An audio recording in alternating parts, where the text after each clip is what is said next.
नवंबर 2024, दिन शनिवार, हिंदी तिथि कार्तिक महीना शुक्ल पक्ष शुरू हो गया। आज प्रतिपदा यानी एकम है। और आइए बात करते हैं आज के मुख्य समाचार में। देश भर आज गोवर्धन पूजा का पर्व हो चुका है। दीपावली के ठीक दूसरे दिन होता है ये, क्योंकि दिवाली का त्योहार टोटल 5 दिन का होता है। धनतेरस से ही शुरू हो जाता है, जो कि भैया दूज तक रहता है ना। और ऐसे में आज के दिन भगवान श्री कृष्ण की पूजा अर्चना करने का विधान है। ऐसी मान्यता दोस्तों की एक बार भगवान इंद्र ब्रजवासियों से क्रोधित हो गए और भारी बारिश करने लगे, तो ब्रजवासियों को इंद्र के प्रकोप से बचाने के लिए भगवान श्री कृष्ण ने गोवर्धन पर्वत को अपनी छोटी उंगली से उठा लिया था। और तभी से हर साल आज के दिन गोवर्धन पूजा का पर्व मनाया जाता है। ऐसे में दोस्तों आज गोवर्धन पूजा का जो शुभ मुहूर्त रहेगा प्रातः काल यानी सुबह 6 बजे से लेकर 8 बजे तक रहेगा। इसके बाद दोपहर में भी 3:23 से 5:30 बजे तक पूजा की जा सकती है। तो आप सभी देशवासियों को भी गोवर्धन पूजा की ढेर सारी हार्दिक शुभकामनाएं। भगवान श्री कृष्ण का प्यार प्रेम हम सबके जीवन में बना रहे। और फिर कल भैया दूज का त्योहार भी हो जाएगा। सभी बहनें भी इसके लिए तैयारियां कर रही है। और बाकी दोस्तों जैसा की इस बार दीपावली का त्योहार भी 2 दिन रहा,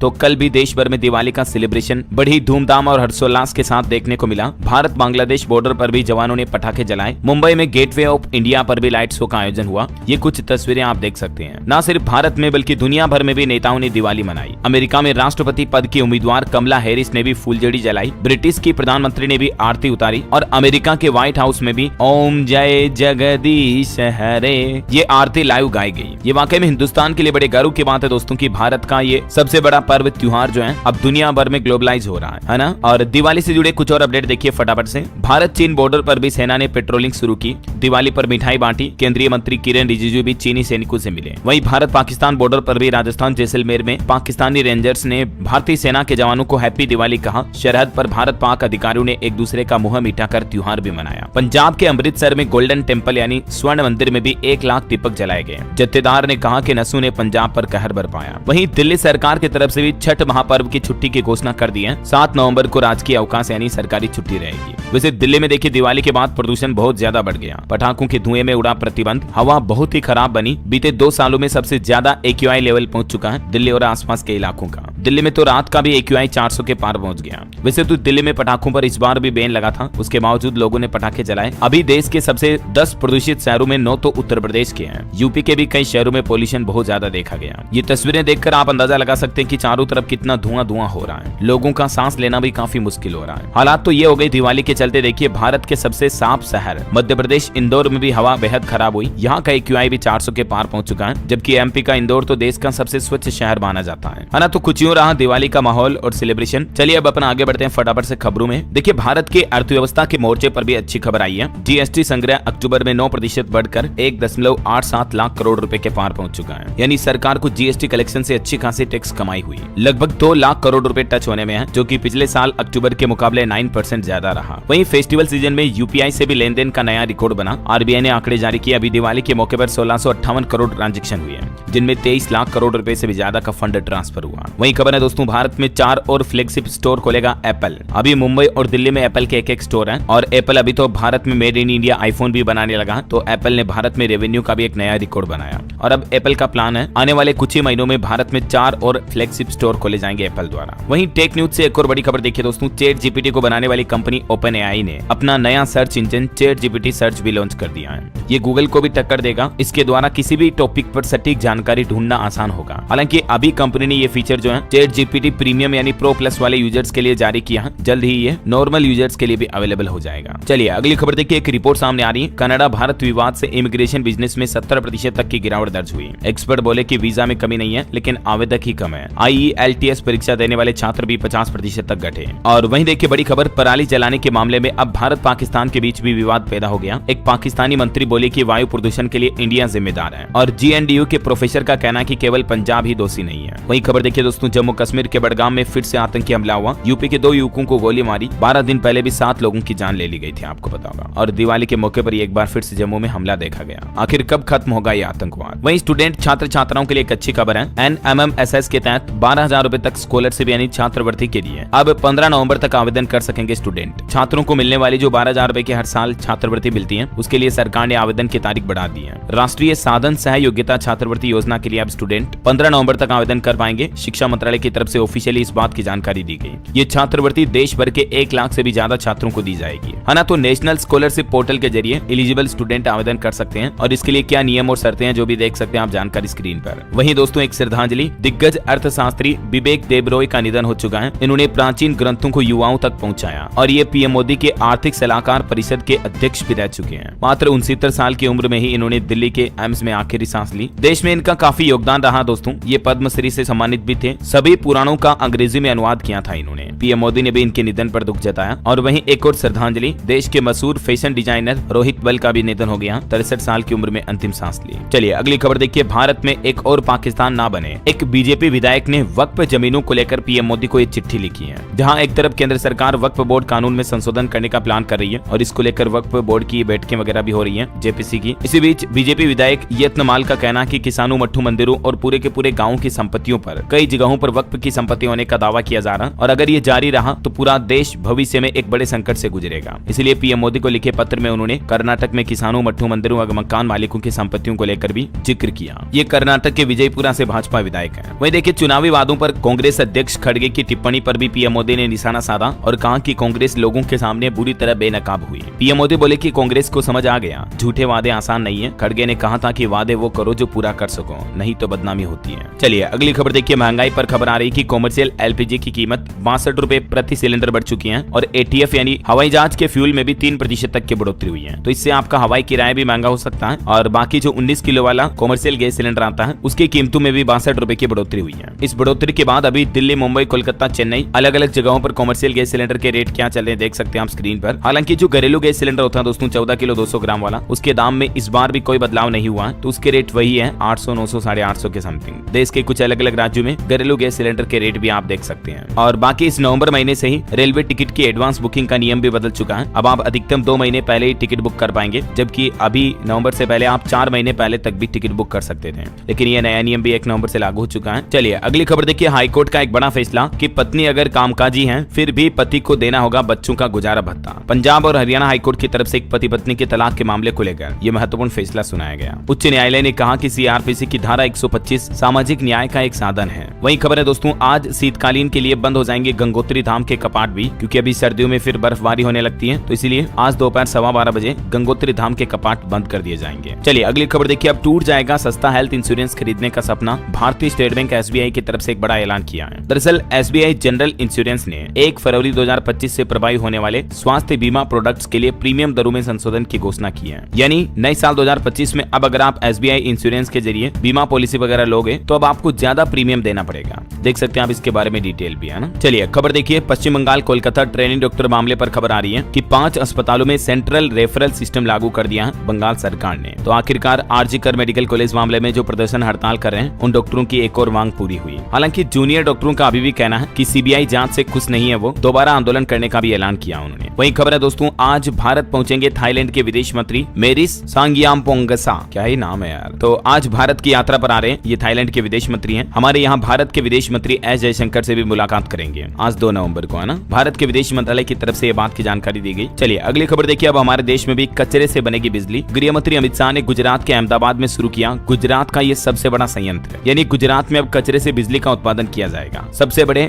वेस्ट टू एनर्जी प्लांट का उद्घाटन किया है और ये पूरी तरह चालू होने के बाद ये प्लांट शहर के कुल 4000 मीट्रिक टन प्रतिदिन के वेस्ट का प्रबंधन करेगा और लगभग 350 मेगावाट बिजली का उत्पादन होगा इससे। तो ये एक बहुत ही अच्छी पहल है वाकई में। बहरहाल अभी तो कुछ और महत्वपूर्ण और काम की खबरें देखेंगे दोस्तों। अपन विचार देख लेते हैं। देश के कई हिस्सों में 3 नवंबर के बाद मौसम लेगा करवट। उत्तर भारत में 2 से 3 डिग्री तापमान की गिरावट का अनुमान है। और दिल्ली में तो देखिए दोस्तों, अभी अक्टूबर की गर्मी ने पिछले 73 सालों का रिकॉर्ड तोड़ दिया। अभी मतलब बारिश के बाद सर्दियां तो नहीं आ रही, गर्मी शुरू हो गई। तापमान 35 डिग्री के पार हुआ। 1951 के बाद साल 2024 का ये अक्टूबर का महीना सबसे ज्यादा गर्म रहा दिल्ली समेत कई राज्यों में। और बाकी झारखंड में भी अब धीरे धीरे ठंड और कोहरे ने दस्तक दी। 1 से 5 नवंबर तक प्रदेश में बादल भी छाए रहेंगे। वज्रपात की भी आशंका है। और भी अगले 24 घंटों के दौरान कर्नाटक, तमिलनाडु में हल्की मध्यम बारिश हो सकती है। केरल, तेलंगाना और पूर्वी भारत में भी कुछ जगहों पर छिटपुट बारिश की संभावना है। वैसे अंतर्राष्ट्रीय मौसम पर भी एक बड़ी खबर आ रही है। देखिए स्पेन में अभी भीषण बाढ़ से हाहाकार मचा हुआ है। 200 से ज्यादा लोगों की तो जान भी जा चुकी है, क्योंकि स्पेन में मात्र 8 घंटों में ही 1 साल के बराबर बारिश हुई। पिछले 50 सालों का रिकॉर्ड टूट गया। 205 लोगों की मौत हुई। अचानक आई बाढ़ से हालात इतने गंभीर हो गए कि लोग निकल भी नहीं पाए। स्पेन जो कि एक यूरोपियन कंट्री है, उसमें अभी ये हालात हो रहे हैं। चलिए अब अपन आज के सराफा बाजार पर नजर डालते हैं। तो देखिए बीते दिन शुक्रवार को भी सोना महंगा हुआ। 10 ग्राम गोल्ड का रेट 500 रुपए तक महंगा हुआ है और अभी 24 कैरेट गोल्ड का रेट 81,000 से ऊपर पहुंच चुका है, 81,490। 22 कैरेट का रेट चल रहा है 74,710 और चांदी भी 1 लाख के पास पहुंची फिर से। चांदी का रेट 99,900 रुपए प्रति किलो चल रहा है। चलिए मार्केट के भी कुछ अपडेट देखिए आप। निफ्टी पर संवत 2081 और नवंबर सीरीज की अच्छी शुरुआत हुई। अब 24,500 का लेवल पार होने का इंतजार है निफ्टी का। वैसे तो कल स्टॉक मार्केट बंद था दिवाली की छुट्टी के चलते, लेकिन शाम के समय मुहूर्त ट्रेडिंग हुई और उसी में 1 घंटे के दौरान सेंसेक्स में 335 अंक की बढ़ोतरी दर्ज हुई।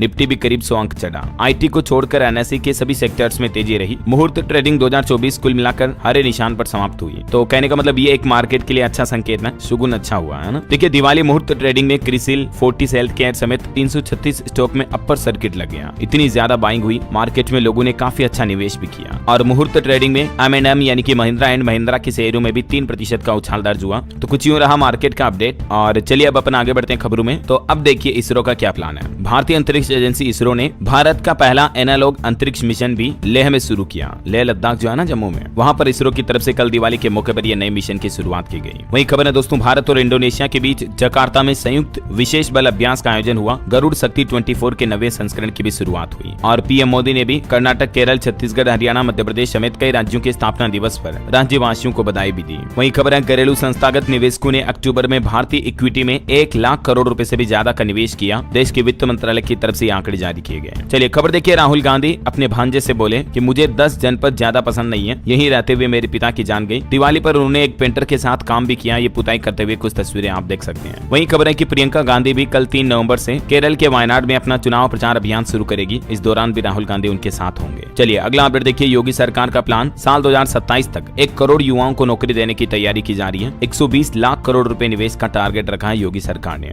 अगर ये टारगेट पूरा हुआ तो देश में मतलब प्रदेश में यूपी में 1 करोड़ से भी ज्यादा युवाओं को साल 2027 तक रोजगार मिल पाएगा, नौकरियां मिल पाएगी, है ना। वही देखिए दिवाली के मौके पर उत्तर प्रदेश कानपुर में भी एक घटना हो गई। बिजनेसमैन पति पत्नी की दम घुटने से जान चली गई क्योंकि इन्होंने अपने घर के मंदिर में एक दीपक जलाया था जिससे आग लग गई। दरवाजा भी ऑटोमेटिक लॉक हो गया। बचाने गई नौकरानी की भी जान चली गई। चलिए अगली खबर देखिए, किसान भाई लोगों के लिए बिहार में धान की खरीदारी शुरू हुई। किसानों को 2300 रुपए प्रति क्विंटल मिलेगा एमएसपी। बिहार के नीतीश सरकार ने सभी जिलों के डीएम को इस संबंध में निर्देश भी जारी कर दिया है। अभी फिलहाल 19 जिलों में धान खरीदारी शुरू हो चुकी है। 23 रुपए प्रति किलो खरीदेगी सरकार धान को, मतलब 2300 रुपए प्रति क्विंटल हो गए। और मुख्यमंत्री नीतीश कुमार ने समीक्षा बैठक में कहा कि गड़बड़ करने वालों पर सख्त एक्शन लिया जाएगा। अच्छा, बिहार सरकार के कुछ और फैसले देखिए दोस्तों। राज्य में अब बिना ई चालान अन्य राज्यों से पत्थर, गिट्टी वगैरह या मंगाई या बेची तो अब सख्त कार्रवाई की जाएगी। एक्शन में है नीतीश सरकार। वही देखिए बिहार के 9 जिलों को बड़ी सौगात मिली। छठ पूजा पर चलेगी 30 स्पेशल ट्रेनें। और बिहार के सभी प्रधानाध्यापकों तक भी शिक्षा विभाग की तरफ से एक नया ऑर्डर जारी किया गया। 7,000 से ज्यादा छात्रों को लेकर एक बड़ा फैसला लिया है। ये ऐसे छात्र हैं जिनका सरकारी और निजी दोनों स्कूलों में नामांकन है। तो ऐसे स्टूडेंट के लिए शिक्षा विभाग ने आदेश जारी किया कि एक छात्र का किसी एक ही तरह के स्कूल में नामांकन हो सकता है, बाकी दूसरा नामांकन उनका रद्द किया जाएगा, मतलब कैंसिल किया जाएगा। वही देखिए नीतीश सरकार ने एक और तोहफा दिया। 6,061 प्रधानाध्यापकों और 37,000 से भी ज्यादा प्रधान शिक्षकों की नियुक्ति जल्द ही निकाली जाएगी। बिहार में टीचर्स की ये बड़ी भर्ती आने वाली है, ठीक है ना। तो युवा तैयार रहें, जैसे ही नोटिफिकेशन वगैरह आता है तो मैं आपको बता दूंगा इसी चैनल DLS न्यूज के माध्यम से। चलिए अगला अपडेट देखिए, बहुत ही सस्ती हो जाएगी जल्द ही बिजली। उत्तर प्रदेश में बनेगा ऐसा गाँव जहाँ सौर ऊर्जा से होंगे सारे काम। दरअसल केंद्र सरकार और यूपी की राज्य सरकार दोनों ही सरकारें सौर ऊर्जा के उपयोग को बढ़ावा देने के लिए सोलर मॉडल गाँव बनाने की घोषणा की है। प्रत्येक जनपद में एक गाँव इस तरह का बनाया जाएगा, मतलब यूपी के सभी जिलों में। इन गाँव में घरों में बिजली से लेकर स्ट्रीट लाइट यानी जो रोड लाइट्स होती है वो, और खेतों में नलकूप भी सौर ऊर्जा से ही चलेंगे। सोलर मॉडल गाँव बनाने पर 1 करोड़ रुपए तक की प्रोत्साहन राशि भी मिलेगी केंद्र सरकार द्वारा। चलिए कुछ और स्टेट न्यूज अपडेट देखिए फटाफट से। देखिए राजस्थान में अब 3 घंटे में होगा जयपुर से दिल्ली का सफर। ग्रीनफील्ड एक्सप्रेसवे के बांदी कुई लिंक का काम 83% पूरा हुआ। नए साल 2025 में इस पर ट्रैफिक भी शुरू हो जाएगा। और खबर है राजस्थान में आधार कार्ड और गैस कनेक्शन की जानकारी देनी होगी। 450 रुपए में गैस सिलेंडर पाने के लिए राशन डीलर के पास आपको शीडिंग करानी होगी। 5 नवंबर से राजस्थान सरकार ये अभियान भी शुरू करेगी। और खबर देखिए दिवाली के मौके पर लोगों से मिलने के लिए पैदल निकले मध्य प्रदेश के मुख्यमंत्री डॉक्टर मोहन यादव। उज्जैन में उन्होंने चरखी चलाकर गन्ने का रस भी निकाला। सीएम बोले कि संडे मंडे अंडे खाने की सुनना शर्म की बात है, रोज दूध पियो और बचाओ। उज्जैन में क्रिकेट स्टेडियम बनाने का भी ऐलान किया इन्होंने। वैसे मध्य प्रदेश में भी देखिए दिवाली पटाखों की वजह से 3 गुना प्रदूषण बढ़ गया। इंदौर ग्वालियर में भी AQI 400 पार पहुंच चुका, मैंने आपको बताया। भोपाल उज्जैन में तो 300 पार पहुंचा। वैसे एक अच्छी खबर है, मध्य प्रदेश राज्य में अब इलेक्ट्रिक कारें खरीदना सस्ता होगा, पेट्रोल डीजल की महंगी होगी, क्योंकि इलेक्ट्रिक वाहनों पर छूट के लिए सरकार ने ड्राफ्ट भी तैयार कर लिया है और दूसरे वाहनों पर टैक्स लगाने की तैयारी भी की जा रही है। चलिए अगली खबर देखिए, छत्तीसगढ़ की नई औद्योगिक नीति लागू हुई। रायपुर, कोरबा और बिलासपुर में बनेगा इंडस्ट्रियल कॉरिडोर। अग्निवीर, नक्सल पीड़ित और तृतीय लिंग के लिए भी स्पेशल पैकेज जारी किया है। छत्तीसगढ़ की विष्णुदेव साय सरकार सरकार ने ये नई औद्योगिक नीति इसी महीने नवंबर से लागू कर दी है, ठीक है ना। और इसमें किन किन वर्ग के लोगों को कितनी छूट मिलेगी उद्योग, काम धंधा, बिजनेस शुरू करने के लिए, तो इस बाबत जानकारी भी आप देख सकते हैं स्क्रीन पर। चलिए खबर है यूपी लखनऊ में देखिए डेंगू मरीजों की संख्या 2000 के पार हुई। पिछले 2 दिन में ही 91 मरीज मिले। वहीं देखिए पंजाब के भी 5 जिलों में AQI 400 के पार पहुंचा। कई शहर ग्रेप 1 की श्रेणी में आ चुके हैं। पराली जलाने के बाद अब पटाखों से और हवा जहरीली हुई है। वैसे अभी दिवाली के मौके पर भी देखिए पंजाब में पराली जलाने का एक नया रिकॉर्ड बन गया। एक ही दिन में सबसे ज्यादा 587 मामले सामने आए। वहीं पंजाब में रोडवेज बसों पर भी अच्छा अपडेट आ रहा। देखिए PRTC को मिलेगी 400 नई बसें। 3500 ड्राइवर और कंडक्टरों को भी नियमित करने की तैयारी कर रही है पंजाब की भगवंत मान सरकार, है ना। वहीं खबर है चंडीगढ़ पुलिस कर्मियों के बच्चों के लिए भी अब स्कॉलरशिप यानी कि छात्रवृत्ति दी जाएगी। इसमें आवेदन करने की लास्ट डेट 21 नवंबर है। खेल और प्रतिभा के आधार पर यह प्रोत्साहन राशि मिलेगी। चलिए अगला अपडेट है हिमाचल प्रदेश में अब अस्पतालों की लंबी कतारों से लोगों को राहत मिलने वाली है, क्योंकि आभा ऐप के जरिए 1 मिनट में आपके हॉस्पिटल की OPD की पर्ची बन जाएगी। फिलहाल पहले चरण में हिमाचल के 52 हॉस्पिटल में ये ऑनलाइन रजिस्ट्रेशन शुरू होने जा रहा है। IGMC और एम्स बिलासपुर में ये व्यवस्था ऑलरेडी शुरू हो चुकी है। तो अब आप घर बैठे ही पर्ची बना पाएंगे हॉस्पिटल के किसी भी डॉक्टर की। आपको इस तरह से लाइन में लगने की जरूरत नहीं पड़ेगी, है ना। वही खबर है दोस्तों हिमाचल में देखिए जंगल और पहाड़ों में मिलेगी होटल जैसी सुविधा। हिमाचल सरकार बना रही इको टूरिज्म साइट। 800 से किराया शुरू होगा इसका। पंजाब और हरियाणा के टूरिस्ट को सबसे ज्यादा फायदा होगा। और एक रिपोर्ट सामने आ रही कि हिमाचल सरकार का OPS यानी पुरानी पेंशन योजना लागू करने का वादा अभी भी अधूरा पड़ा है। 9,500 कर्मचारियों को नहीं मिली पुरानी पेंशन। 22 महीने से इंतजार कर रहे हैं और अब कर्मचारियों ने 15 दिन का अल्टीमेटम भी दिया है हिमाचल की सुक्खू सरकार को।